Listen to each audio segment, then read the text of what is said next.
अस्सलाम वालेकुम guys, welcome to my YouTube channel. आज की इस वीडियो में हम करेंगे MTH 201 का क्विज़ नंबर 1 सॉल्व। तो हम स्टार्ट करते हैं क्विज़ को। सबसे पहला हमारे पास MCQs है, वो क्या है कि let x of f of y, late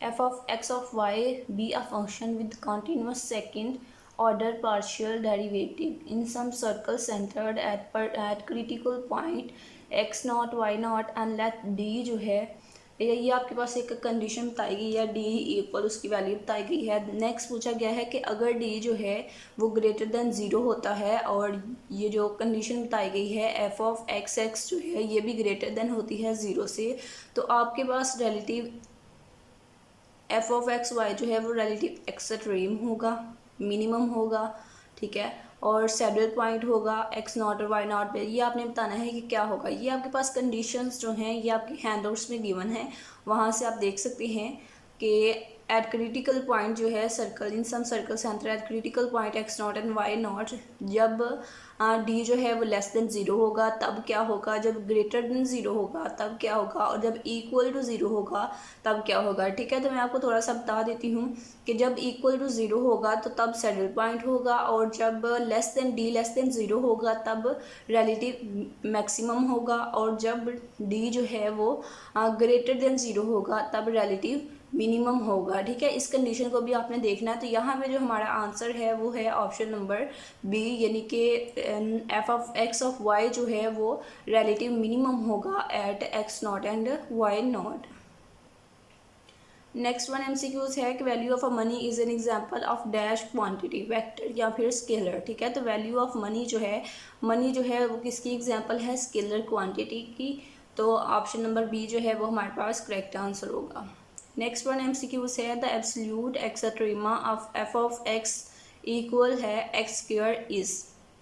तो आपने इस फंक्शन का जो हमें f ऑफ x गिवन है उसका एब्सोल्यूट एक्सट्रीमा फाइंड करना है। होपफुली आपको मेथड जो है वो आता होगा, आपने अगर लेक्चर्स लिए हैं। ठीक है, तो इसका आंसर जो है वो 0 1 होगा हमारे पास, option number B 0 and 1। Next one है for the function y equal to f of x the differential dy is equal to, कि हमारे पास एक फंक्शन है y equal to f of x, अगर हम उसका डिफरेंशियल जो है वो ले रहे हैं with respect to y, dy यानी कि विद रिस्पेक्ट टू y, तो फिर उसका इक्वल dy जो है वो किसके इक्वल होगा। ठीक है, तो ये हमारे पास फंक्शन है, इसका डिफरेंशियल हमने लिया तो यहाँ पे आ गया dy, और इक्वल के दूसरी साइड पे जो है वो क्या आएगा, वो आएगा f ऑफ प्राइम x और फिर साथ में dy। ठीक है, तो हमारे पास आंसर नंबर 1 जो है, ऑप्शन नंबर 1 वो हमारे पास इसका करेक्ट आंसर होगा। नेक्स्ट वन है कि if the rectangular components of a vector in XY plane are 3 and 4 then the magnitude of the vector is. ठीक है, तो हमें एक वेक्टर गिवन है, तो हमने फाइंड क्या करना है, हमने इसका मैग्नीट्यूड ऑफ वेक्टर का मैग्नीट्यूड फाइंड करना है। मैग्नीट्यूड हम किस तरह से फाइंड करते हैं, लेट्स सपोज कि ये हमारे पास 3x है और 4y है। ठीक है, तो मैग्नीट्यूड का फार्मूला हमारे पास क्या होता है कि x square plus y square और फिर इसका स्क्वायर रूट हमने लेना होता है। ठीक है, तो 3 का स्क्वायर लेंगे तो 9 हो जाएगा, 4 का स्क्वायर लेंगे तो 16, दोनों को ऐड करेंगे 9 + 16 25 आ जाएगा।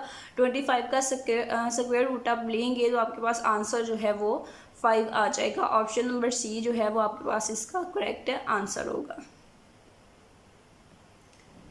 नेक्स्ट वन MCQs है a zero vector has magnitude equal to 0 and dash direction. ठीक है, वो वेक्टर जिसका मैग्नीट्यूड 0 है वो जीरो वेक्टर कहलाता है और उसकी कोई डायरेक्शन नहीं होती। ठीक है, तो यहाँ पे क्या होगा, हमारे पास नो आंसर जो है करेक्ट होगा। Option number A is the correct answer, has no direction.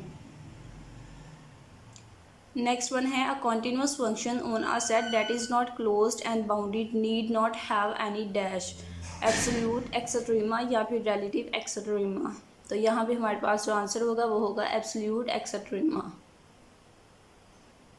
The absolute maximum is also called local maximum.